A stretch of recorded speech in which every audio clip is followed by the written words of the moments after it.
আসসালামু আলাইকুম। সবাই কেমন আছেন? আশা করছি অনেক বেশি ভালো আছেন। আমরা আল্লাহর রহমতে অনেক বেশি ভালো আছি। তো আজকে আমি চলে যাচ্ছি বগুড়ায় আমার বোনের ওখানে। কেন যাচ্ছি সেই কারণটা বলে দিচ্ছি। আমার বড় মেয়ের জন্য, এই তো আমার বড় মেয়েটার জন্য আমি একটা পড়ার টেবিল নিতে যাচ্ছি। অনেক দিন আগে আমি আর আমার হাজবেন্ড এটা নিয়ে গল্প করেছিলাম, কিন্তু কথা উঠেছিল টেবিলটা নিব, কিন্তু নেওয়া হয়ে ওঠেনি। তো 4-5 দিন আগে আবার আমার হাজবেন্ড বলতেছে যে বাচ্চার জন্য একটা টেবিলের দরকার আছে, ওকে তো সামনে স্কুলে ভর্তি করিয়ে দিব। তো আমার মেয়েটা হুট করে বলতেছে আম্মু আমি পিঙ্ক কালার টেবিল নিব। তো ওর বাবা বলতেছে আর দেরি করা যাবে না, টেবিল নিয়ে দিতে হবে। তো এখন আজকে চলে যাচ্ছি, 3-4 দিন আগে কথা হয়েছে, তো আজকে চলে যাচ্ছি বগুড়ায়। তো আমার বোনের এখানে যাব, এখান থেকে সরাসরি যে আগে টেবিলটা দেখবো, তারপরে এখানে একটা দিন থেকে আমি কালকে ইনশাল্লাহ আবার বাসায় চলে আসব। তো বাচ্চাদেরকে কিন্তু একদম রেডি করে দিয়েছি, এই তো ছোট মেয়েটাকে রেডি করে দিয়েছি, বড় মেয়েটাকে রেডি করে দিয়েছি। আমার বড় মেয়েটা কিন্তু খুব খুশি, সে খুব খুশি টেবিল পাবে। এই তো দেখুন আমি কিন্তু সবকিছু একদম গুছিয়ে নিয়েছি, ঘর টর ঝাড়ু দিয়ে ফেলেছি। আর এখানে শুধু একটা কাঁথা আছে, এই তো বিছানার নিচে পাড়ার জন্য, এই চাদরের নিচে। আর একটা ব্যাগ নিয়েছি, বাচ্চা কাচ্চা হলে যা হয় কাপড় চোপড় নিতে হয়, একদিন কেন 2 ঘন্টার জন্য বাহিরে গেলেও কাপড় নিতে হয়। আর এইখানে এই তো এই ঘরটাও আমি সুন্দর করে একদম গুছিয়ে নিয়েছি, রান্নাঘরও গুছিয়ে ফেলেছি। আর ওইদিকে গেলাম না। দেখুন আমার মেয়েটা কত খুশি, তার জন্য একটা টেবিল নেওয়া হবে। বাপরে খুশি। তো তাহলে এখন আমরা বের হয়ে যাই। হ্যাঁ, অনেক দেরি হয়ে গেছে, ঠিক আছে।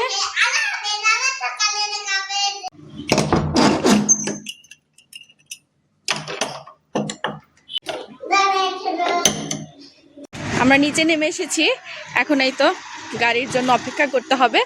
আম্মু এদিকে আসো, অত কাছে যেও না, আসো এদিকে আসো। এখন বাস আসুক বা সিএনজি যেটাই আসুক, উঠে পড়বো একদম।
তো আমি আর আমার বোন আমরা দুজন মিলে টেবিলের দোকানে গিয়েছিলাম, কিন্তু আমি ভিডিওটা করতে পারিনি, মনে ছিল না আমার ভিডিও করার কথা। তো টেবিলের দোকানে যাওয়ার পরে টেবিলের দাম করলাম, টেবিল পছন্দ হয়েছে একটা খুব সুন্দর কালারফুল টেবিল, কিন্তু টেবিলের দামটা আমার কাছে একটু বেশি মনে হয়েছে। তো এই কারণে আমি চলে এসেছি, পছন্দ হয়েছে, কিন্তু আমি কার্ডটা নিয়ে এসেছি যে যদি আমি বাচ্চার বাবাকে আগে বলবো, তো উনি যদি বলে যে হ্যাঁ নাও, তাহলে আমি ফোনে শুধু বায়নাটা দিয়ে দিব, বিকাশে দিয়ে আমি কনফার্ম করে দিব টেবিলটা। তো এটাই বাসায় যাচ্ছি, যাওয়ার পরে আমার বোনের মেসেজ আছে, যাওয়ার পরে আয়াতের বাবার সাথে কথা বলবো, তারপরে দেখি ও কী বলে। আর এখন আমরা যাচ্ছি কাচি ভাইয়ে খাওয়া দাওয়া করার জন্য, আমরা দুপুরে খাওয়া দাওয়া করিনি। তো এখন ওইখানে যাচ্ছি, ওখানে যে খাওয়া দাওয়া করবো। চলুন যাওয়া যাক।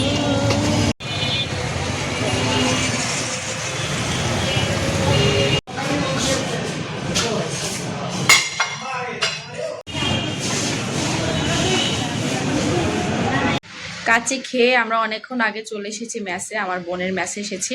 তো আসার পরে আর ভিডিও করা হয়নি। তো একটু আগে বাচ্চাদেরকে একদম ফ্রেশ করে ঘুমিয়ে দিয়েছি, ওদের দুজনকেই। আর বাচ্চার বাবাকে আমি বললাম টেবিলের কথা, যে একটু দাম বেশি চাচ্ছে। তো মেয়ের বাবা বলে কথা, আমার কাছে দাম বেশি মনে হচ্ছে, আর সে বলতেছে যে 1000 টাকা 20,000 টাকা খুব সমস্যা নাই, তারপরে তুমি আমার মেয়ের জন্য নিবা। আসলে বাবারা মেয়েদেরকে একটু বেশি ভালোবাসে, তাই না? তো আমি আবার ওর বাবার কথা শুনে পরে আমি শেষমেশ আবার ওই যে ফার্নিচারের দোকান, যে কাঠটা আনছিলাম দোকান থেকে, তো আমি ওই কার্ডে ফোন দিয়ে আবার ইয়েটা করে দিলাম, অ্যাডভান্স করে দিলাম আর তাদেরকে ওটা মানে রেডি করতে বললাম। তো এখন কালকে সকালে সকালে বলতে দুপুরের দিকে যেয়ে আমি টেবিলটা নিয়ে বাসায় চলে যাব। আর টেবিলটা আমি এর পরবর্তী ভিডিওতে আপনাদেরকে দেখাবো। আর আজকের ভিডিওটি এই পর্যন্তই। আর আমার ভিডিওটি ভালো লাগলে অবশ্যই লাইক কমেন্ট করে দিবেন, আমাকে সাপোর্ট করবেন। তো আল্লাহ হাফেজ।